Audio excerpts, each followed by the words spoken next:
Iran के राष्ट्रपति इब्राहिम रईसी और विदेश मंत्री हुसैन अमीर अब्दुल्लाहियन की हेलीकॉप्टर क्रैश में मौत हो गई है। इब्राहिम रईसी रविवार को पूर्वी अजरबैजान प्रांत में बांध का उद्घाटन करके लौट रहे थे, तभी उनका हेलीकॉप्टर क्रैश हो गया। इस हादसे में राष्ट्रपति और विदेश मंत्री समेत 9 लोगों की मौत हुई है। एक धार्मिक स्कॉलर से वकील और फिर ईरान की कानून व्यवस्था के शीर्ष तक पहुंचने वाले रईसी देश में दूसरे नंबर के धार्मिक नेता भी थे। शिया धर्मगुरुओं के पदों के क्रम में वे धर्मगुरु अयातोल्लाह से एक क्रम नीचे माने जाते थे। इब्राहिम रईसी ने जब जून 2021 में ईरान की सत्ता संभाली, तब उनके सामने घरेलू स्तर पर कई चुनौतियां थीं। एक तरफ देश के मुश्किल सामाजिक हालात थे, तो दूसरी तरफ अपने परमाणु कार्यक्रम की वजह से अमेरिकी प्रतिबंध झेल रहा ईरान गंभीर आर्थिक संकट का सामना कर रहा था। रईसी इस दिशा में कुछ खास कर पाते, इससे पहले ही हिजाब को लेकर हुए प्रदर्शनों ने उनके सामने नई चुनौतियां खड़ी कर दी।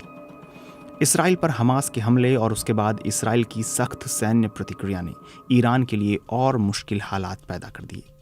इस दौरान ईरान ने इसराइल के प्रति सख्त रवैया अपनाकर ये स्पष्ट करने की कोशिश भी की कि ये शिया बहुल देश अब मुस्लिम दुनिया का नेतृत्व करने के लिए तैयार है। इब्राहिम रईसी के शुरुआती जीवन पर नजर डालें तो उनका जन्म साल 1960 में उत्तर पूर्वी ईरान के पवित्र शहर मशहद में हुआ था। रईसी के पिता एक मौलवी थे। रईसी जब सिर्फ 5 साल के थे तभी उनके पिता का निधन हो गया था।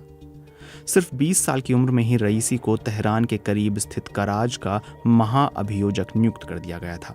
रईसी जब सिर्फ 25 साल के थे तब वो ईरान के डिप्टी प्रोसिक्यूटर यानी सरकार के दूसरे नंबर के वकील बन गए थे। बाद में वो जज बने और साल 1988 में बने उन खुफिया ट्राइब्यूनल में शामिल हो गए जिन्हें डेथ कमेटी के नाम से जाना जाता है। इन ट्राइब्यूनल्स ने उन हजारों राजनीतिक कैदियों पर दोबारा मुकदमा चलाया जो अपनी राजनीतिक गतिविधियों के कारण पहले ही जेल में सजा काट रहे थे। साल 2014 में रईसी ईरान के महाभियोजक बन गए थे। ईरानी न्यायपालिका के प्रमुख रहे रईसी के राजनीतिक विचार अति कट्टरपंथी माने जाते थे। उन्हें ईरान के कट्टरपंथी नेता और देश के सर्वोच्च धार्मिक नेता अयातोल्ला अली खामेनेई का करीबी माना जाता था। वे जून 2021 में उदारवादी हसन रूहानी की जगह इस्लामिक रिपब्लिक ईरान के राष्ट्रपति चुने गए थे। ईरान में 1979 में हुई इस्लामिक क्रांति के बाद से फलस्तीनी लोगों के लिए समर्थन ईरान की विदेश नीति के केंद्र में रहा है। इसराइल गजा संघर्ष में ईरान खुलकर फलस्तीनियों का साथ दे रहा है। रविवार 19 मई को हेलीकॉप्टर क्रैश की दुर्घटना से पहले बांध के उद्घाटन के बाद दिए भाषण में भी रईसी ने फलस्तीनी लोगों के लिए ईरान के समर्थन को बनाए रखने पर जोर दिया था।